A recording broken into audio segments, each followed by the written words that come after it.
Stop-motion animation is an absolute test of patience, and the wrong camera can ruin days of work with flickering, overheating, or dying batteries.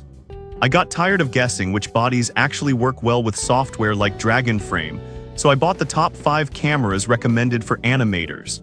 I put them through some serious marathon shooting sessions to see which ones offer the best live view, stability, and image quality, so you don't have to waste your money.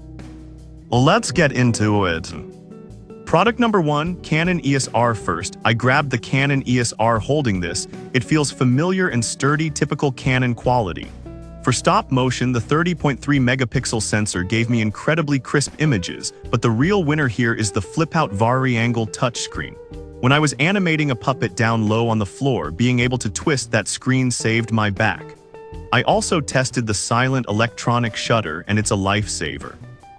Mechanical shutters can cause tiny vibrations that shake the set, but this was dead silent and shake-free. Plus, the live view feed via USB is rock solid, which is crucial if you're using software to check your animation progress. It never dropped connection on me once.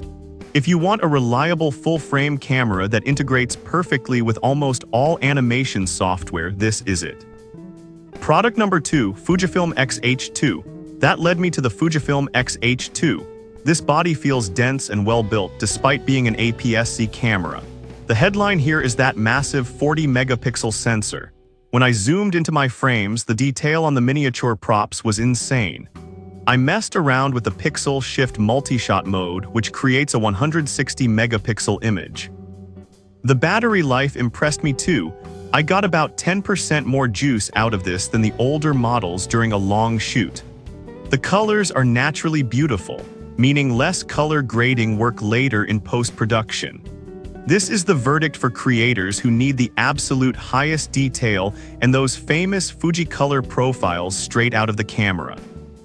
Product number 3, Nikon Z6II. However, if you're worried about power running out in the middle of a frame, you need to look at the Nikon Z6II. The grip is deep and comfortable, but the best feature for us animators is the USB-C constant power. I plugged it into a power bank, and I didn't have to touch the camera for 6 hours. Changing batteries is a nightmare in stop motion because you might nudge the tripod and ruin the shot, so this feature is gold. The 24.5 megapixel images are cleaner in low light compared to the others. I often shoot in moody lighting, and the files stayed noise-free. It also plays very nicely with older Nikon lenses if you have an adapter. This is the workhorse for long sessions where you can't afford to touch the camera rig at all. Product number 4, Sony Alpha 7R III. Then I picked up the Sony Alpha 7R III. It feels a bit more angular in the hand, but it's packed with tech. The detail from the back illuminated sensor is stunning. I set up a scene with very tricky lighting, and the dynamic range saved the shadows without blowing out the highlights. The data transfer speed is super fast for tethering, sending images to my computer almost instantly so I could check the onion skinning. While the menu system is a bit of a maze, once you have it set up for animation, you rarely need to touch it. It's a bit older now, but it still outperforms newer cameras in raw image quality. If you prioritize raw image quality and dynamic range above all else, get this Sony. Product number 5, Olympus OMD EM5 Mark III. Finally, I wanted to try something smaller, so I grabbed the Olympus OMD EM5 Mark III. This thing is tiny and lightweight, which is actually a huge advantage. When I was trying to get the camera inside a small model set, the Olympus fit where the big full-frame cameras couldn't.